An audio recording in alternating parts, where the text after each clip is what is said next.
What up, you guys? It's your boy Heffa Tanks, and I got another video for you. Okay, I'm sorry. I'm just trying to do new intros and stuff. You know, try to keep it interesting, but that just might have been annoying. So, anyway, we have the Emil 1.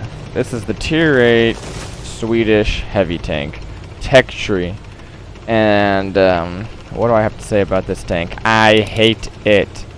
Don't let the 2 marks on this thing confuse you. I got those 2 marks from just regularly grinding up the tech tree, going through the upgrades and stuff. I did not overly play this game. I only played it to get past it. And I have 2 marks, which just goes to show you that the people playing this tank are not putting out a lot of damage in this thing. It is super easy to mark this thing. Its armor is just lackluster. Even its turret, which is supposed to be the best part of the tank, is poopy. But we do get some easy damage on this HMH, who's just decided to stop in the middle of this and just let everyone shoot him. So we will happily send him back to the garage, and we are just going to keep working the middle of proc. I would never go to the middle if there was arty in the game, but there is no arty in the game, so I feel comfortable taking this position up. The only places I have to worry about are over there where those guys are, and behind them where all the TDs and everyone loves to sit and camp, and people that are to the left of the middle.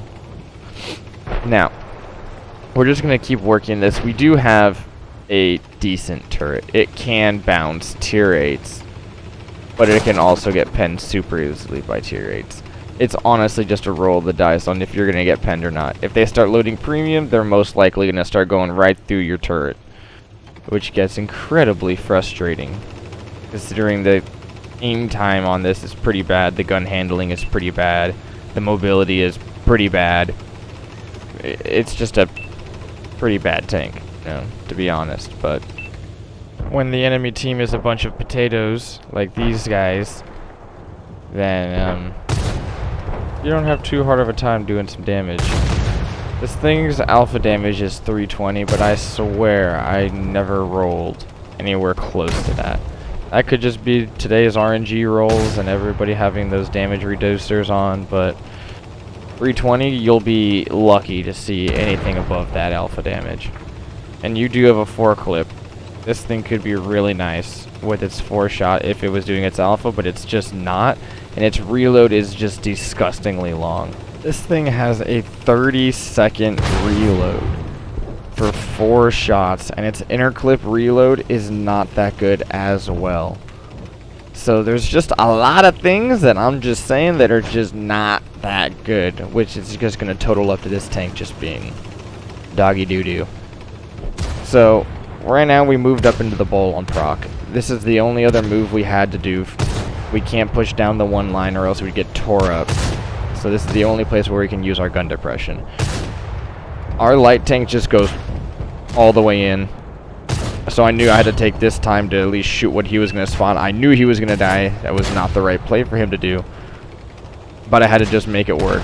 So I was almost able to kill that tank destroyer, but I just fluffed that last shot on him.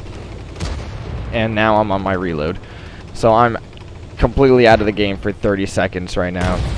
And that light tank was just obviously was going to die, but now I've lost my vision, which is a problem in and of itself. This thing's view range is like 419. Not horrible, but also not very good. It's definitely not going to spot any of these guys that are camping over here in these corners. So I'm just going to have to keep on working this middle until I'm able to proceed up. If I were to go and follow that light tank, I would be dead as well. So the only thing I really need to worry about over here is this heavy tank in the middle. He's the one that is spotting for all of the people that are camped out in the corner right here. As soon as I get this guy out of the game, it's smooth sailing. I'll be able to proceed all the way up and spot all the enemies. But until then, I'm in sort of a pickle. If I turn my turret to shoot the icebreaker, I'm going to get shot in my side from all those guys. And if I turn my turret over here to look at these guys, I'm getting shot by the icebreaker, possibly, you know. But none of these guys are spotted over here, so, and none of our teammates are going to be able to spot them, and I'm not as well. So the only thing I can do right now is just engage this icebreaker. So I'm just going to keep trying to work this icebreaker. I'm going to be very cautious because every single time I pop up, I'm instantly targeted. I know all of those guys are looking at me. I know they want to do damage to me, and I'm just going to try my hardest not to let them. The turret on this thing, if you're looking straight at an enemy, that's your best chance of bouncing. But as soon as you angle it just a little bit, the cheeks on the front-facing turret that are angled turn into just ginormous weak spots, and they could just nail you right through the side of those. And so that's why this thing doesn't really do good with wide-angled people aiming at you, or people aiming at you from multiple angles. Like this. Finally, I had a shot to finally take the icebreaker out and take their vision out of the game as well. And now, as soon as I'm unspotted, I'm gonna move up in, go for my reload. Oh yeah, that's another thing. Your gun gets damaged a lot in this. People think that that big flat spot on the front of your gun is a weak spot, but it actually has the most armor on the tank, is right there below the gun. So that just breaks a lot. But I'm going to take this low ground down here. I'm going to use this hill, and I'm going to get as close up into this guy's spawn as I can. I spot that guy and take him out of the game. Well, I don't, but my teammates do. And I just want to put my view range out. I knew that my teammates pushing down the one line, we're going to be able to clean up the rest of the one line. So I'm going to focus on these two mediums that are over here. This guy's just out of position, so I am just going to dump my clip into him. You'll see 250. I don't think I've rolled 300 this game. Don't quote me on that because I honestly can't see on this little teeny screen. But that went through my upper hole. That's okay. You know, your hole is absolute poop in this tank. But you're going to see here in a second why this turret does not hold water up against even your own tier tanks. So here's an atomic on the enemy team. Now granted, an atomic has a decent amount of pen. But boom, that's right through my turret right there. And I'm using gun depression right here. Not a lot of it, but enough. Boom. Consistently right through the turret again. And there's just nothing I can do. I'm still on reload right now. And I just finished reloading right there. And I was aiming still. All three of the shots directly through my mantlet like Swiss cheese. That is why this tank is bad. The one thing that you want to rely on, you can't even rely on. But nonetheless, we still ended up having a fan-diddly-tastic game in this tank.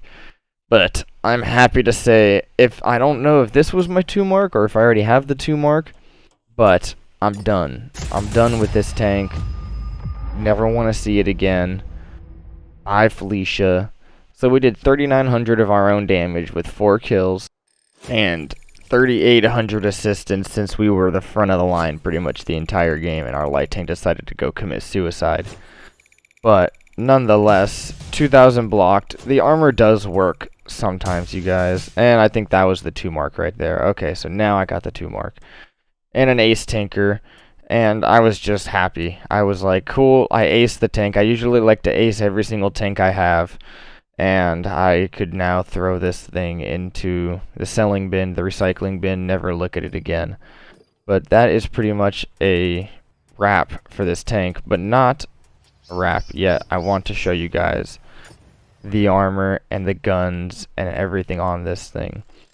So you'll see right here, 320 alpha. Don't even think I ever reached that far. And now here's the armor.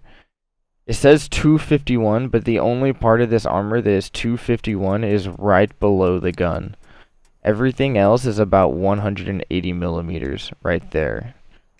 That is not very thick. I think the atomic has around 200 and something pen. The atomic has really good penetration, granted, but still. 180. Granted, this is angled, so it'll be a little bit more, but there's the 250, just that one little piece of armor below the gun. And there's the cheeks that are 150. So see, when you're angled like this, those things are flat. Those things are going to be incredibly easy to get through, and even if they're angled like this, they're still incredibly easy to get through. Everything is incredibly easy to get through on this tank. And just for a comparison, here's the atomic, and here it says his average pen is 226 on his regular rounds. 226. That is plenty to get through your frontal armor. And if he loads premium, he's got 258. You know, he's going through that easy peasy lemon squeezy. But let me show you guys what crews I rocked on this. This is not a full crew. I am grinding this crew still, so I am missing. Oh, I'm actually able to put another perk on here. So I actually think, let's see what I ended up putting on here. Yeah, I definitely ended up putting my view range, I think. Yep, okay. So I put the view range onto this tank. You gotta be thinking up into the future. You can't just be thinking about what this tank is. You gotta think about the Cranvon. That's the end goal. That's the thing that your crew is gonna be in. So you want to think about the skills and the perks you put on that thing, and what you want to be at tier 10. And I definitely, view range is just one of those things I always throw on a tank. The camo in this game, as of right now, in its state, is just disgusting. You can be 100 meters from a tank and not spot him. So I just want to try to minimize that at all. That is the Emil in a nutshell. Do I recommend this tank? Not really. I don't know if I can even recommend the Cranvon. I don't even know if this grind is worth it yet. But I've heard good things about the Emil too, and I've heard okay things about the Cranvon too, so I think I'll be okay. If you guys enjoyed what you saw here today, go and ammo rack that like and subscribe button. It really means a lot to me. Go into the comments, you guys. Let me know. Have you guys ever gone down this line? How did you like it, you know? I got lots more content on the way for you guys. I've got a lot more gameplays for you, and I'm also trying to compile some how-to videos also. It's just really hard to get gameplay for that because it doesn't happen all the time, and you can't force that gameplay to happen. But if you want to be notified when I do drop those videos, then go and hit that bell notification icon on your top right also, and that will let you know. Alright, you guys, I'll catch you in the next one. Peace out.